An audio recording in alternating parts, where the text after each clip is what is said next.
You did. Oh, Absolutely. rhymes with vote. I remember that. That's great. Okay. Sanjot rhymes with vote. Absolutely. Yep. And she is running for United States House of Representatives to represent Illinois House District 8. Hope I got all that correct. And we will be hearing from her shortly. We're going to give it a couple minutes here for everybody to join the meeting, and then we will turn the floor over to Sanjo Dunang. Kathy, do you want to welcome everybody with a few words before we get started? And we will be recording, so I want everybody to know that. But I think you'll get a message to that effect on your screens as well. So go ahead, Kathy. All right. Hi, good evening, everybody. I see Amy is here and Constance and Cecilia and Ori. It's so good to see all of you. Cecilia, I know you attend so many things. You're a great promoter and a supporter. We appreciate that. Doing my Um, we are getting so close to our primary, and I feel like, oh, maybe we're not all out there doing everything we can. I'm trying to, make sure everybody's aware that we do have some voting happening March 17th. And we are very honored to have Sanjot Danung with us. She is, as Michelle said, District 8, running for U.S. Congress.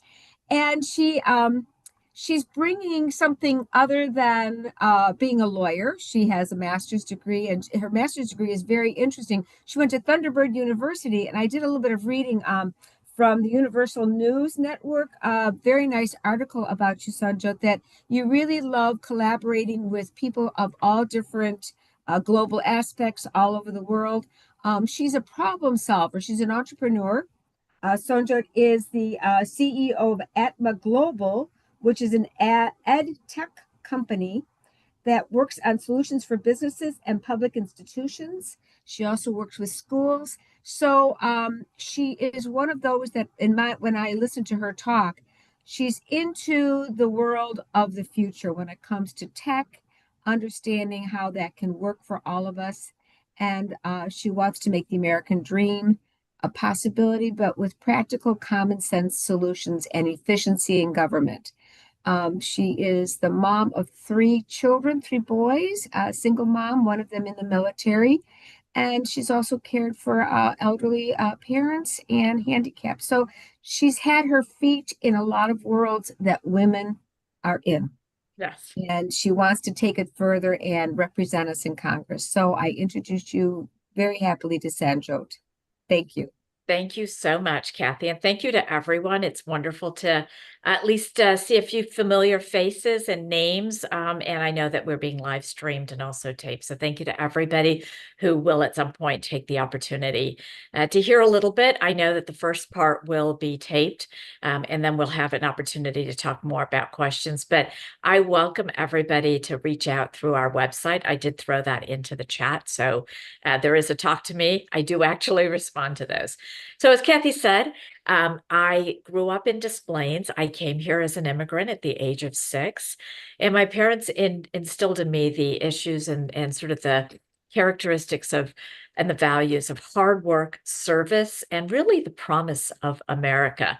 I went through the Maine system. I graduated eventually from Maine West and went on to Northwestern. And I think one of my favorite memories there is delivering 70 Chicago Tribunes every morning. I delivered newspapers to get through school. So loved Mondays, super light, hated Saturdays and Sundays, if you remember how heavy those those weekend newspapers used to be. But that probably inspired, along with my parents, my love of writing and my love of education. But I'm getting a little ahead of myself. So let me just sort of say, I got into this race because, like a lot of you, I have been really very concerned about the chaos, the uncertainty, the threats to our democracy, the affordability, just childcare, healthcare, disabled care. As Kathy mentioned, I had a disabled mother, a rare form of muscular dystrophy. So I saw firsthand a lot of the challenges that our families were going through. And it worried me a lot about what kind of future we're leaving our children.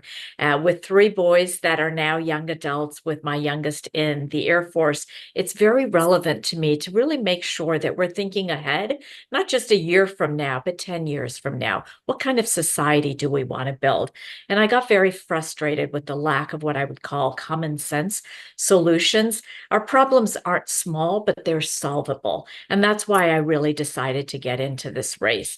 I've served on President Biden's foreign policy working groups, helping to strengthen small business exports, and I continue to serve on national boards, really focused on small business growth, creating jobs, but also protecting economic and national security. So I'm deeply versed in policy, current policy, I should say. As an edtech business owner, the world in which we're living is very different than 10, 20 years ago. We all know that. And really being able to understand how policy and technology impacts policy, global affairs, and a number of these things is really essential for anybody who wants to serve in Congress, which is another reason why not only do I want to serve, but I'm very qualified to be effective on day one. I believe that we know that democracy and chaos are all around us. This administration has been very effective in destroying everything. We need to think about what kind of culture and what kind of society we want to rebuild. I call it my rebuilding the base. And it's really two-pronged. Defend democracy, which is essential, and provide a path forward for working families and for all Americans. And my areas focus on a couple of key areas, which we will get into, and happy to answer questions. The first is opportunity, really advancing and expanding education, vocational training, but making sure that leads into high-paying jobs.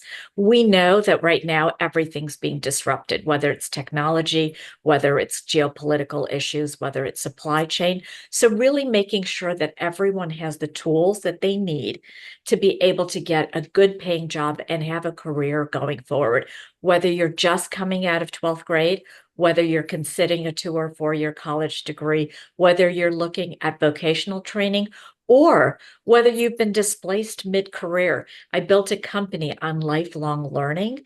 So this is something that we need to start really integrating into our education model. Education no longer stops when you graduate from an institution. It is lifelong if you need to keep your skills. So opportunity and education, very important to me. The second is really making sure that everybody has the resources and the ability to live and age with dignity. That's affordable childcare, affordable opportunities for disabled care, elder care. One of the things that really underlines all of this is that we base our Social Security, our Medicare, our subsidies on an income and poverty threshold that were developed back in 1963. There's a formula, and that formula used to consider that food was the most important thing of all of your expenses. Well, that's not true anymore. Today's expenses, the most important things or the biggest things are housing, healthcare, transportation, and in Illinois, property taxes. So we really need to make sure that we update these formulas to reflect 2026 realities so that we can indeed be giving people the resources they need, whether you're looking at Social Security, reassignments in terms of making sure people have the right amount and a better amount to meet their expenses, whether you're looking at childcare, healthcare. And in my area, particular area of focus, I saw firsthand just how much we penalize our middle-class families, make just a little too much. Again, it's based on that formula, right? You get no resources. My mother was disabled. She was considered chronic. She didn't have an ailment. She was chronic, and as a result, got no care. It was incredibly difficult to get home care. And many of our families and many of our neighbors, they want to age at home. They want to be able to age in their home with dignity, with family members and their support system. We can do that. How can we do that? One of the key areas is nursing homes count for 66% of our Medicare budget. Let that say, Medicaid, I'm sorry, Medicaid. Let that sink in for a moment, 66%. Now, nursing homes are terrific for those who really need them, but we are sort of forcing people who have a disability or who don't have other options to go there because they don't have the resources. We can take some of that money and give people care in their home. Maybe you need a little help taking a shower. Maybe you need help with meal prep, 20, 25 hours of care that's paid for. You've already paid into these systems. It's just enabling families to be able to access the resources they need in the way that they want to be able to live and age with dignity. So that's something that I'm happy to dive deeper into.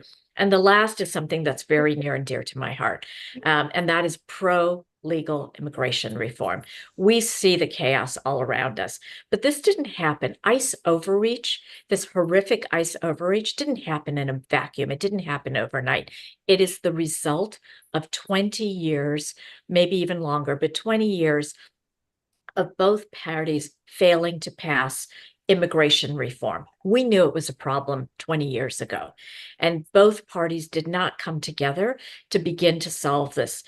We can do it. There is the Dignity Act, there's the Dreamers Act. There are a number Yeah, of it looks right?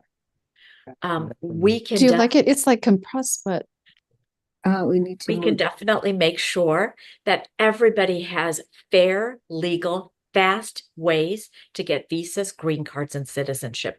Nobody should be waiting years in limbo. It should not cost you tens of thousands of dollars to apply for a visa. And if you're already here in our communities, working, paying taxes, your kids are going to school, you're part of the fabric of your church, then let's make sure that you have a fair pathway to getting a visa and eventual citizenship. We do not need to see ICE's overreach. And ICE is taking advantage of these gaps in the system where people have been living in limbo. We need to fix that. Now, by the way, I come from a tech background. Technology can solve a lot fast. We can figure out if somebody's a criminal within 48 hours. It doesn't take years. We can process the backlog within 12 to 18 months. It's really a resource allocation. Let's take some of that money that ICE is getting and let's put it into judges and caseworkers and tech support to make sure everybody's case is processed quickly. And let's make sure that we preserve the asylum lane for those who are truly in need of asylum. We've seen this from around the world. For almost 10 or 12 years, I actually mentored Afghan women entrepreneurs in Afghanistan.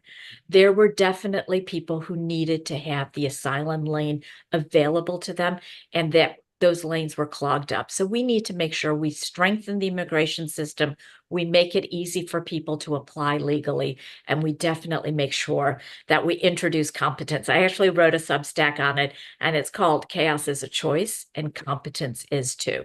We can have secure borders and we can have pro-legal immigration reform. Those are two things I hear a lot in our district. So that's sort of the big picture of what I would like to achieve and focus on in my first year, although I certainly am open to hearing even more. A component of the strengthening democracy, I will add, I am a huge champion of election reform, campaign finance reform. Let's get the dark money out of politics. And also term limits. We need to make sure that we get back to the moment where voters are choosing their elected officials, not the other way around. So that means no more gerrymandering either.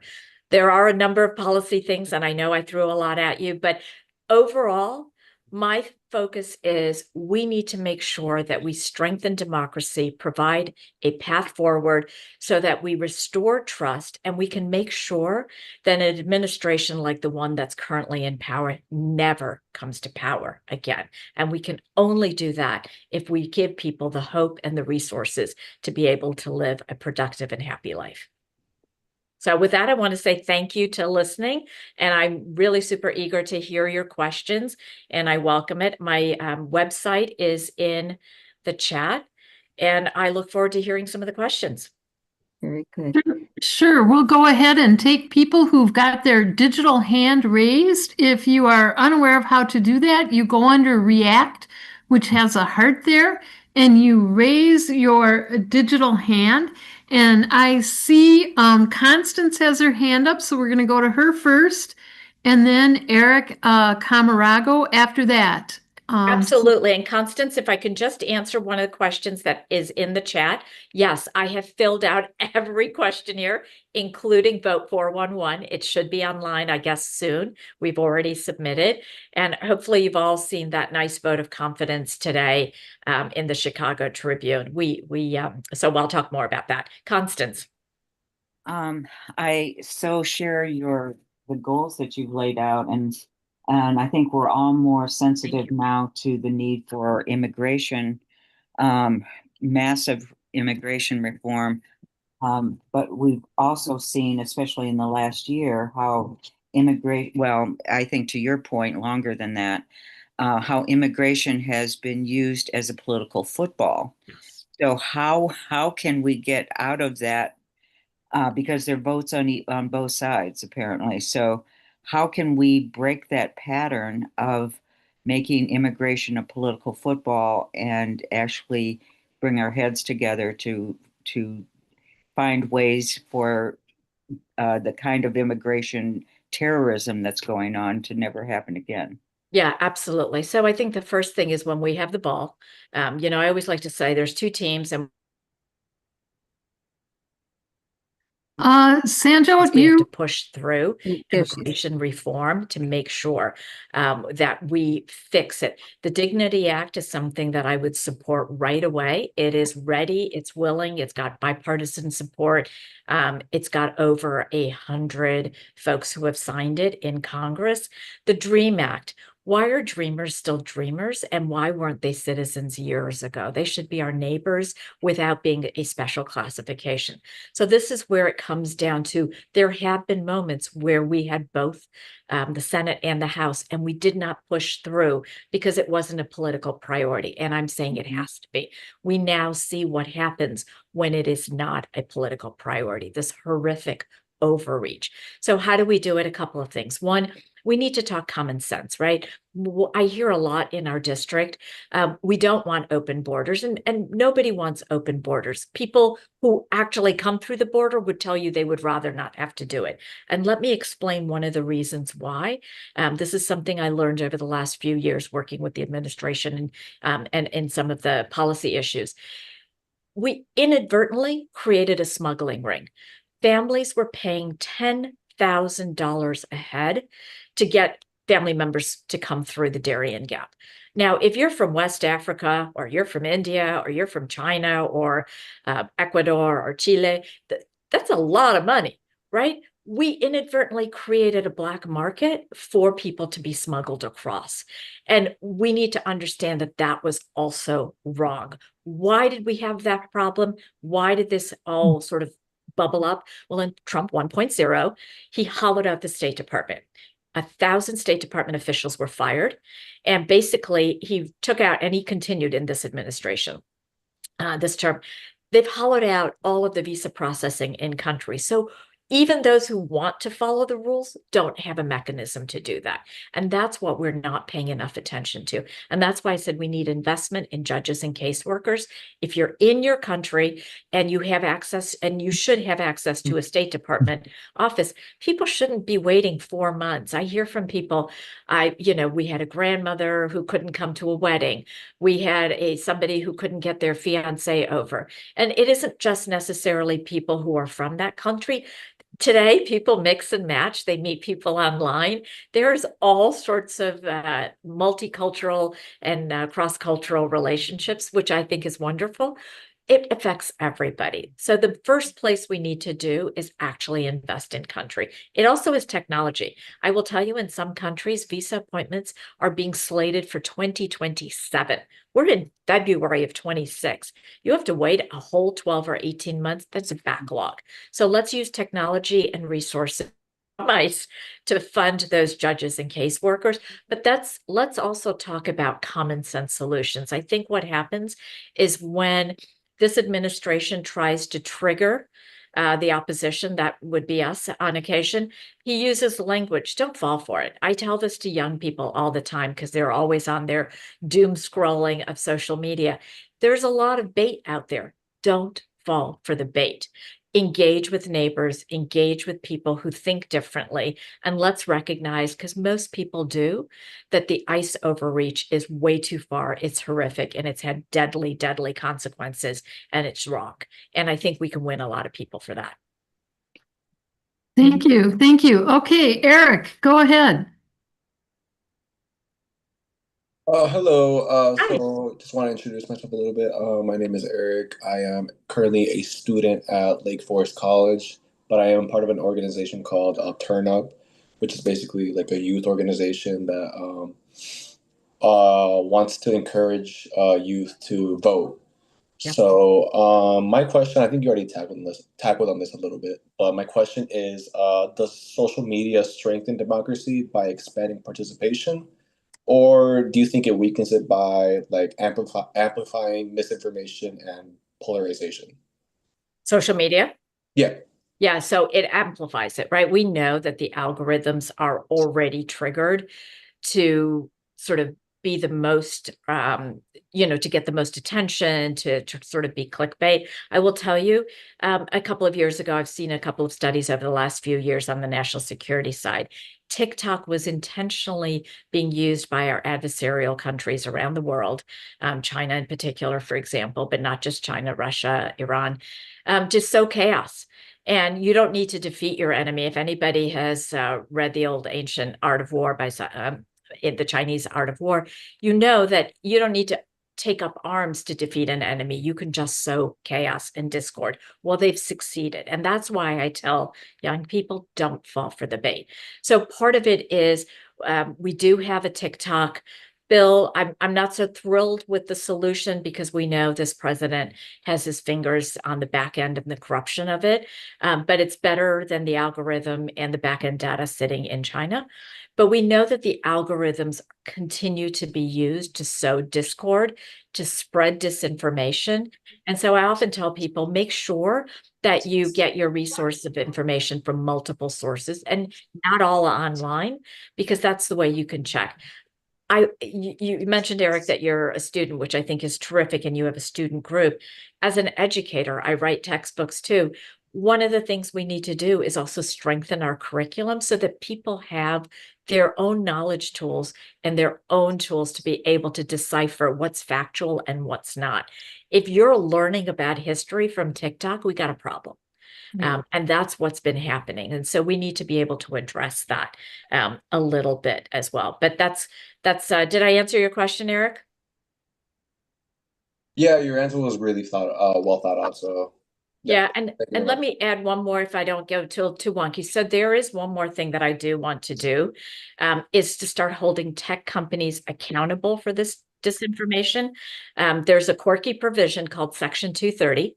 It's from the 1990s, and basically it said to tech companies back then, Google, Facebook wasn't even there, but Google, Microsoft, you guys are in your early stages, so we're going to give you a free pass with liability. We're not going to hold you liable for what flows through your platforms. And then, of course, Meta came along a little bit later, a decade later. Well, fast forward to today, they're actually manipulating that information, those algorithms, and AI is now creating that content. They absolutely should be held accountable, but they're not. If you printed something in a book in the Chicago Tribune, the publishers would be held accountable. I'm accountable to what's in paper under my name, right? But the tech companies are not. We need to fix it. So Section 230 needs to be updated to make sure it reflects today's reality of how tech companies are operating. They're selling all of us as customers. The reason it's free is because you are the product, right? They're selling advertising off of you.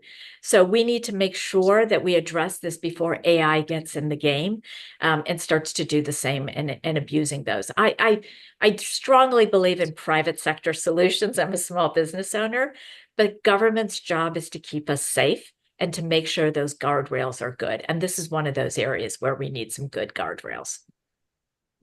Thank you. Thank you. We have one question on the chat. I'm going to go ahead and read it to you.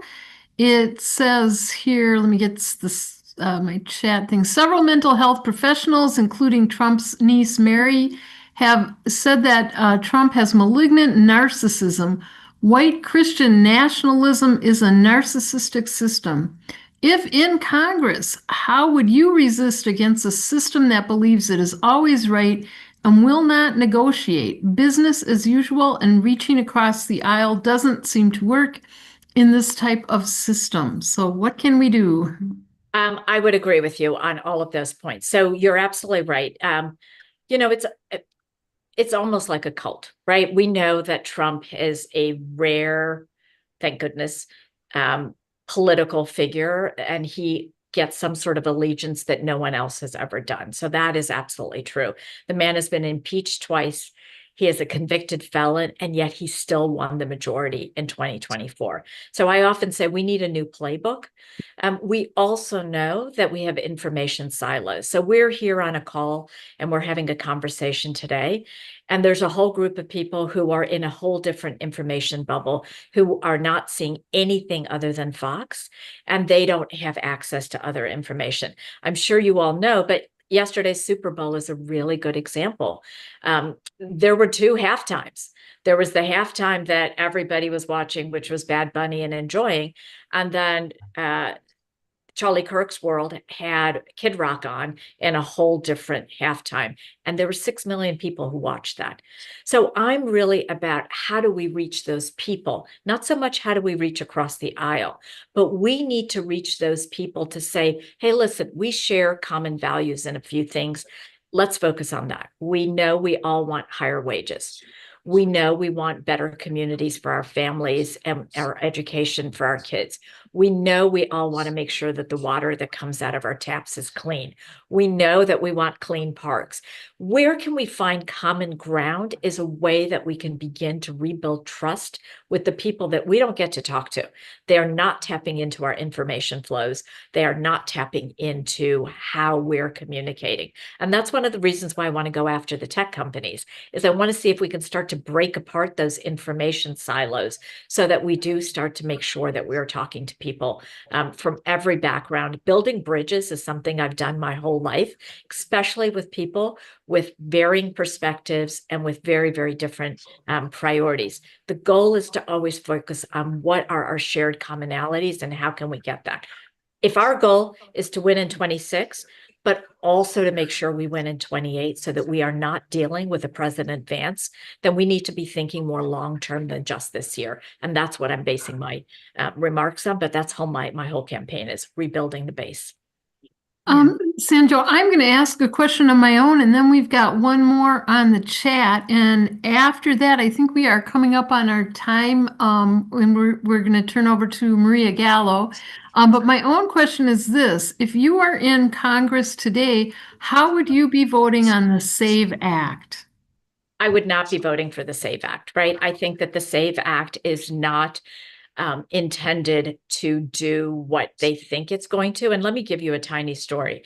I had to, a couple months ago, I had to get my driver's license updated. And so I decided to go into the DMV.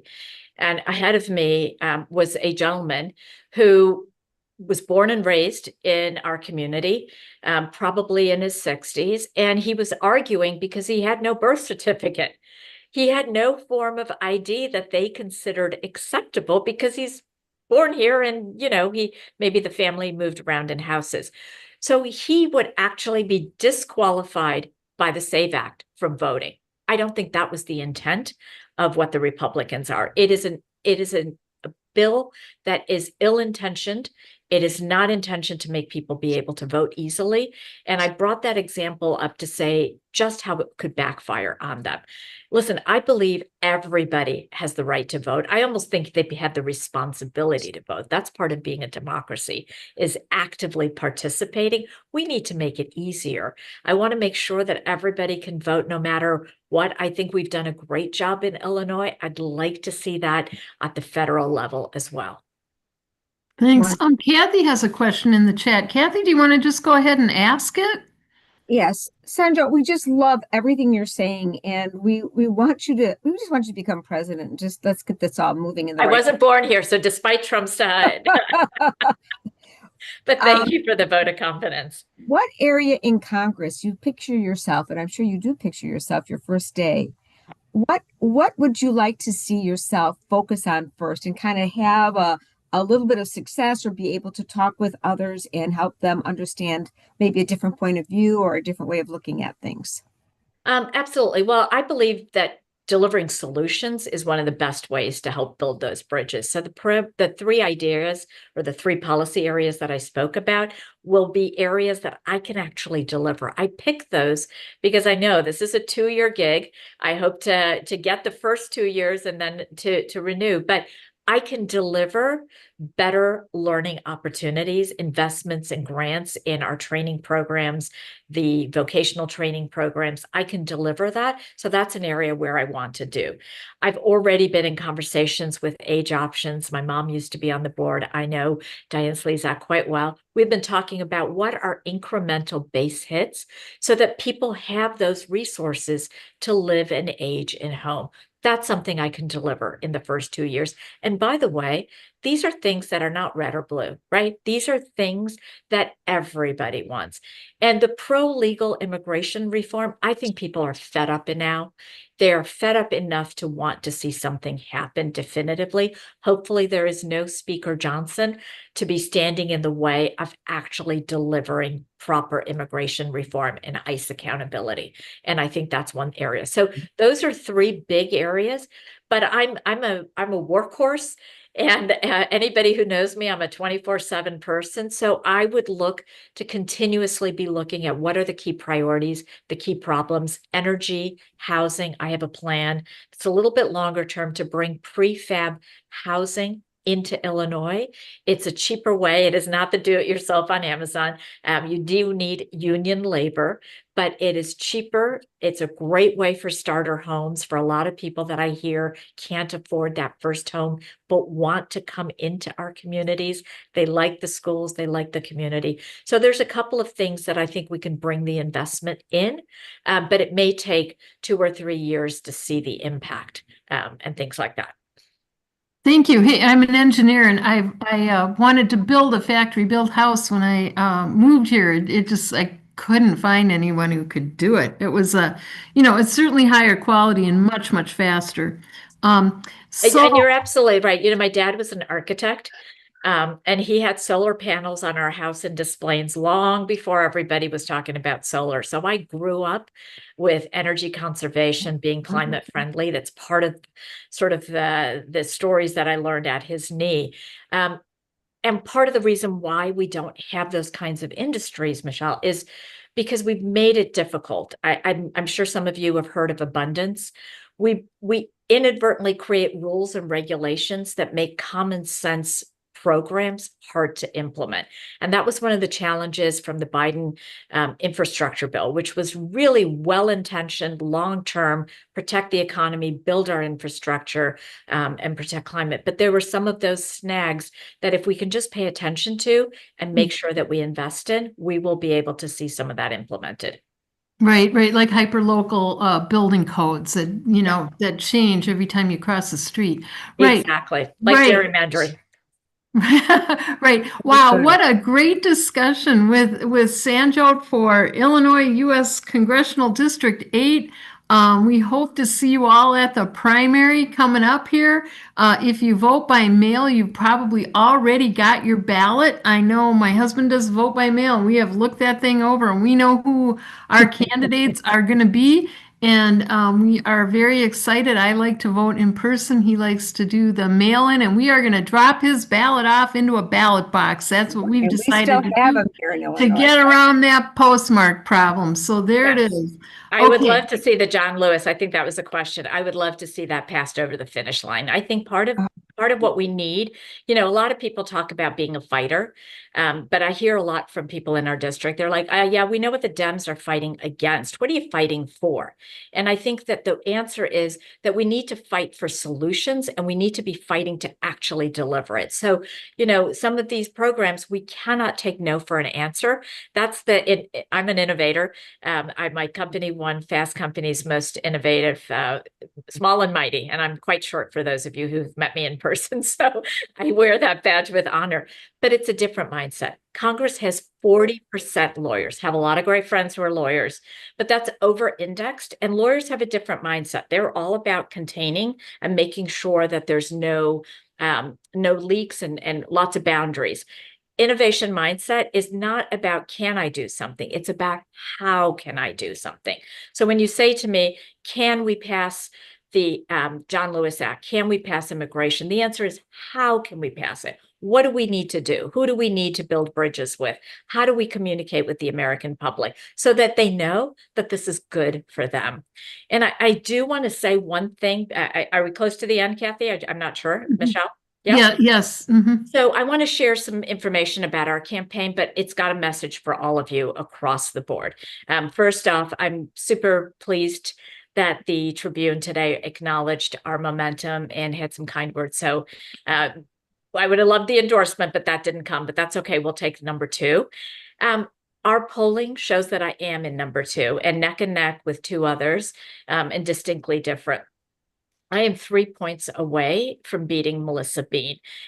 But most importantly, 48% of the district, our polling shows, is undecided.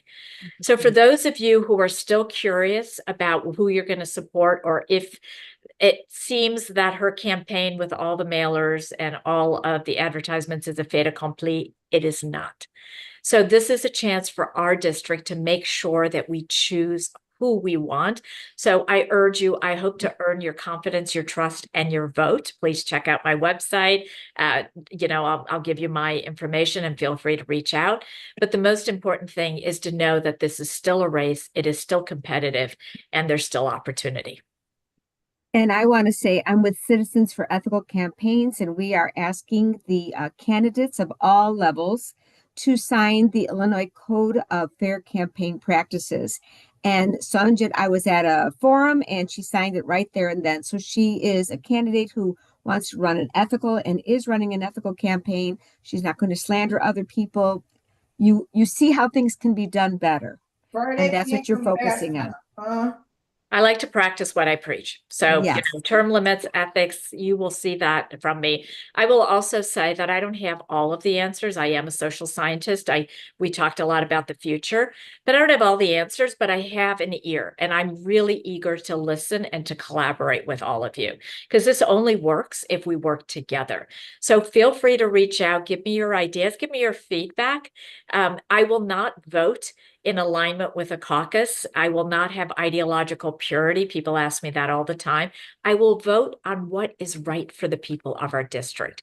And that is my pledge and my promise. And sometimes it will mean that it comes from every corner of our party. That's common sense. That's why I say no ideological purity. It doesn't matter where the idea comes from. If it's a good idea, and if it can be implemented and it makes sense for our communities, then why not? So that is what I think we need. We need a fresh perspective. And that's why I'm offering new leader, new ideas, new solution. Thank you so much. Thank you. Wish you all the best. Thank you. Thanks for everyone. Thank you for listening. And I look forward to seeing you out in the district, and feel free to reach out anytime. Very good. All right. Thank you. Thank you. Thank you. Thank What you. a great discussion tonight. Thank you. An honor to have you. Thank you so much. Thank you. Oh, okay. All right. We are moving on to the next part of our program, which is going to be Maria Gallo. She is our GPAD representative. She's going to tell us all about GPAD and what is coming up. So go ahead, Maria. You got the floor. I got you for 5 to 7 minutes here. Question, Michelle. When would you like me to stop the recording? I think you can go ahead and stop the recording anytime. Yeah, that's good.